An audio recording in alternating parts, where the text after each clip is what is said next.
नमस्कार। मैं हूं सुनील और आप इस समय देखना शुरू कर चुके हैं अपना खास कार्यक्रम खबर बिहार। खबर बिहार में बातें करते हैं बिहार की, खबरें होती है बिहार की। बिहार के खबरों के साथ साथ देश दुनिया में क्या कुछ चल रहा है तमाम खबरों से हम आपको कराते हैं अपडेट। बिहार में शिक्षा रोजगार का क्या है हाल और गांव की सरकार को लेकर क्या कर रही है बिहार सरकार, तमाम खबरों से हम आपको कराते हैं अपडेट। बिहार में नियोजित शिक्षकों का ट्रांसफर और पोस्टिंग अक्टूबर से नवंबर महीने में होने की बातें आ रही है।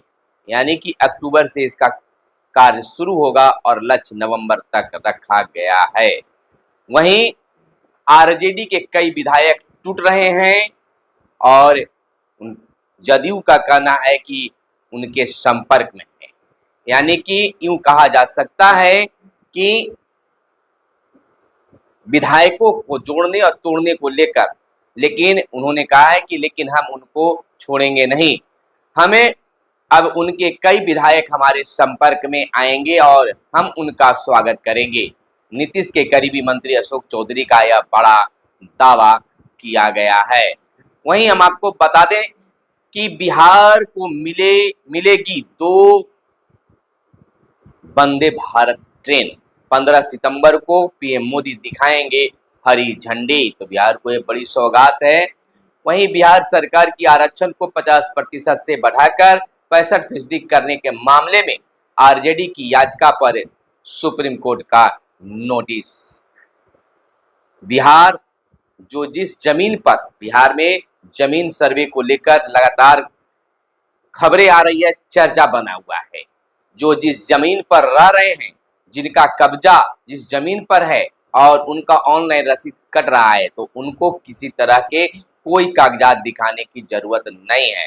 जमीन का रसीद जिन लोगों को कट रहा है उनको कोई दिक्कत नहीं होगी, बोले मंत्री दिलीप जायसवाल का यह बड़ा बयान सामने आया है। इधर सीएम नीतीश कुमार के बयान पर बिहार की सियासत फिर गर्म हो गई है। बीजेपी का कहना है कि सीएम नीतीश ने आरजेडी के साथ अपने अनुभव को साझा किया है। वहीं कांग्रेस का कहना है कि आखिर नीतीश कुमार को बार बार सफाई क्यों देनी पड़ रही है। केंद्रीय कपड़ा मंत्री गिरिराज सिंह का आरजेडी अध्यक्ष लालू प्रसाद परवार, कहा लालू प्रसाद थके हारे हुए हैं। गिरिराज सिंह का यह बड़ा बयान चर्चा में है। वहीं हम आपको बता दें कि बिहार में जारी भूमि सर्वे पर भूमि सुधार और राजस्व मंत्री ने कहा कि जो भी सर्वे में गलत करेगा वो जेल जाएगा। भूमि सुधार पर मंत्री का यह बड़ा बयान आया है और हम 2 बार उनके साथ चले गए, गलती कर दी, अब कभी भी आरजेडी के साथ नहीं जाएंगे। जेपी नड्डा के सामने बिहार के मुख्यमंत्री नीतीश कुमार का यह बड़ा बयान मंच से आया है। एक बार फिर से खलबली मच गई है। आरजेडी का कहना है कि बार बार नीतीश कुमार को सफाई क्यों देनी पड़ रही है। वहीं घोषणा, शिक्षकों के लिए नई स्थानांतरण नीति जल्द आएगी। शिक्षक दिवस के मौके पर शिक्षा मंत्री सुनील कुमार ने कहा उदार नीति बन रही है। यानी कि शिक्षक दिवस पर मंत्री जो हैं यह बड़ी बात कहे हैं कि सितंबर से अक्टूबर के बीच में शिक्षकों का ट्रांसफर और पोस्टिंग कर दिया जाएगा। अपने बच्चों की तरह पढ़ाएं सिखाएं शिक्षक। एस सिद्धार्थ ने कहा है कि शिक्षक एक कर्मचारी ही नहीं बल्कि भविष्य निर्माता, राष्ट्र निर्माता भी हैं। तो उनका जिम्मेवारी है कि बच्चों को अच्छे ढंग से पढ़ाएं और लिखाएं सिखाएं। यह एस सिद्धार्थ का बयान भी बीते दिन सुनने के लिए मिला। इधर जीविका दीदियों की हमसफर बनेगी इलेक्ट्रिक साइकिल। 50,000 की साइकिल 9,000 में दी जाएगी। यानी कि 50,000 की साइकिल 9,000 में दी जाएगी। आपको बताते चले कि एसएचजी समूह की जीविका अब अपने रोजगार कारोबार को अब बढ़ाने के लिए इलेक्ट्रिक साइकिल का इस्तेमाल करेगी। इलेक्ट्रिक साइकिल की मदद से अब जीविका दीदियां काम करने के लिए दूर दराज तक जा सकती हैं। अपनी दुकान के लिए कोई सामान लाना हो तो या किसी को कुछ पहुंचाना, इसमें इलेक्ट्रिक से चलने वाली साइकिल जीविका दीदी को हमसफर बनेगी। इस योजना के लिए conventional agency services limited CESL व जीविका बिहार के बीच अगस्त में करार हुआ है। CESL जो ई मोबिलिटी के क्षेत्र में काम करने वाली कंपनी है। यह जीविका को इलेक्ट्रिक कार्गो साइकिल उपलब्ध कराएगी। इससे शून्य कार्बन उत्सर्जन से पर्यावरण संरक्षण के साथ ही ग्रामीण महिला उद्यमिता को भी बढ़ावा मिलेगा। सभी साइकिल में जीपीएस और आईटी-ओटी प्लग भी लगा रहेगा। वहीं बिहार के हॉकी खिलाड़ी को प्रशिक्षण देंगे, यह कहना है श्री जयेश का। यानी कि बिहार के हॉकी खिलाड़ियों को प्रशिक्षण देने का मौका मिलेगा। तो मैं जरूर, कहा जा सकता है कि उन्होंने कहा कि मैं जरूर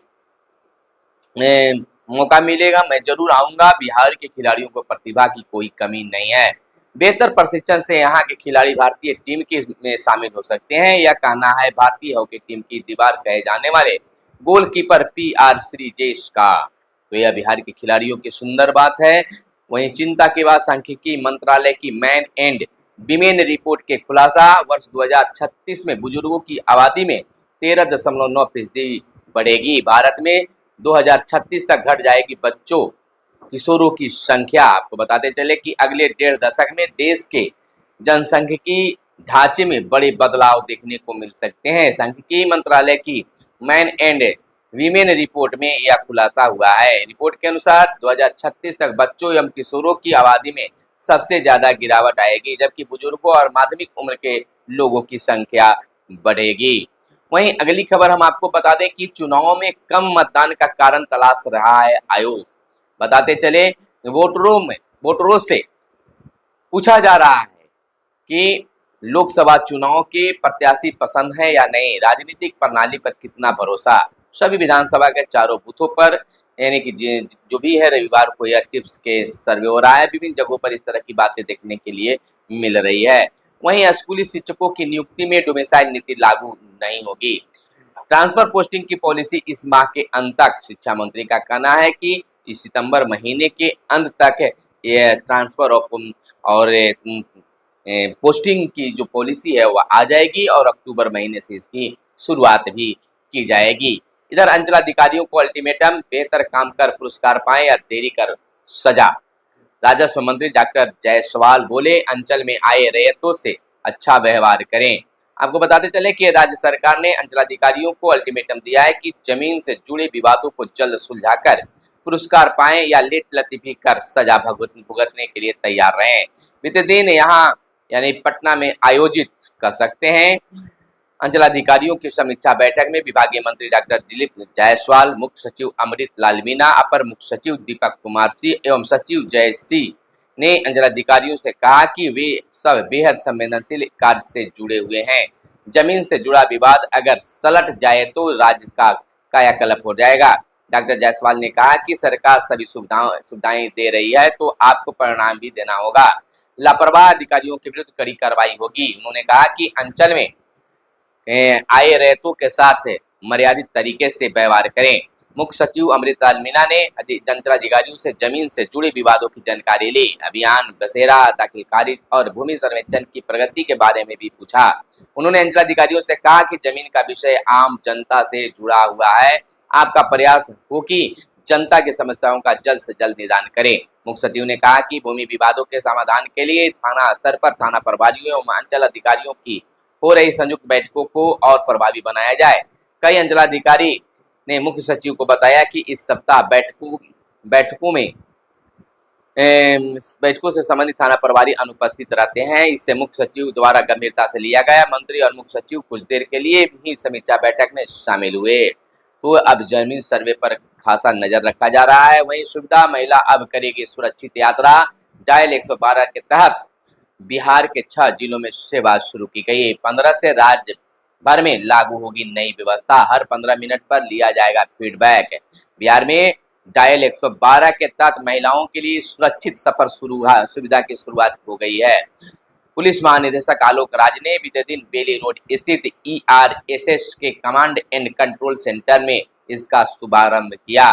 फिलहाल पायलट प्रोजेक्ट के तौर पर 6 जिलों पटना, गया, मुजफ्फरपुर, भागलपुर, बेगूसराय और नालंदा में सुविधा मिलेगी। 15 सितंबर से प्रदेश के सभी जिलों में डायल 112 के जरिए इस नई सुविधा का लाभ मिलेगा। बिहार हर एक दिन या 24 घंटे निःशुल्क सुविधा देने वाला तीसरा राज्य बन गया। हरियाणा और तेलंगाना में यह सुविधा पहले से लागू है। वहीं हम आपको बता दें कि साइबर ठगी का केस दर्ज करने में बिहार तीसरे नंबर पर। नेशनल क्राइम रिपोर्ट पोर्टल के अनुसार अगस्त में वित्तीय धोखाधड़ी में 7,989 मामले दर्ज। ठगी की राशि लौटाने के लिए बिहार शीर्ष 10 पर है। तो यह बड़ी खबर है साइबर क्राइम को लेकर कि किस प्रकार से साइबर क्राइम बढ़ रहे हैं। वहीं कुल ठगी राशि का 20% ही हो रहा है होल्ड हो रहा है। इधर पीएम मोदी का कहना है कि भारत में कई सिंगापुर बनाना चाहता हूं।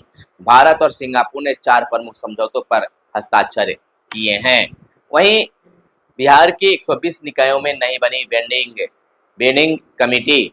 सभी निकायों में वेंडिंग जोन का होना था विकास। जहां टाउन वेंडिंग कमेटी बनी वहां भी नियमित बैठक नहीं हो रही है। तो सख्ती बरती जा रही है इसको लेकर। वहीं पंचायतों में 27% ही लगी सोलर लाइट। 2,37,000 सोलर लाइट लगी, जबकि लगनी है 8,76,000। बिहार की पंचायतों के वार्डों में सोलर स्ट्रीट लाइट लगाने की गति काफी धीमी है। तय लक्ष्य के विरुद्ध मात्र 27% ही सोलर लाइट लगी है। 5,591 पंचायतों के 22,342 वार्डों में 2,37,514 सोलर लाइट लगाई गई है। 8,76,510 सोलर लाइटें लगानी है। वहीं अधिकारी निर्माण कार्य की निगरानी करें। बिहार के मुख्यमंत्री नीतीश कुमार का बड़ा निर्देश है। 100 करोड़ से अधिक की सौगात भोजपुर को मुख्यमंत्री ने दी। 15 अगस्त 2025 से पहले आरा राजकीय अस्पताल को पूर्ण करने का निर्देश भी दिया गया है। तो यह थी आज की खास प्रमुख खबरें। आपके लिए काम की खबरें हो सकती है। फिर मिलते हैं अगले वीडियो में, तब तक के लिए दीजिए इजाजत। जय हिंद, जय भारत, वंदे मातरम।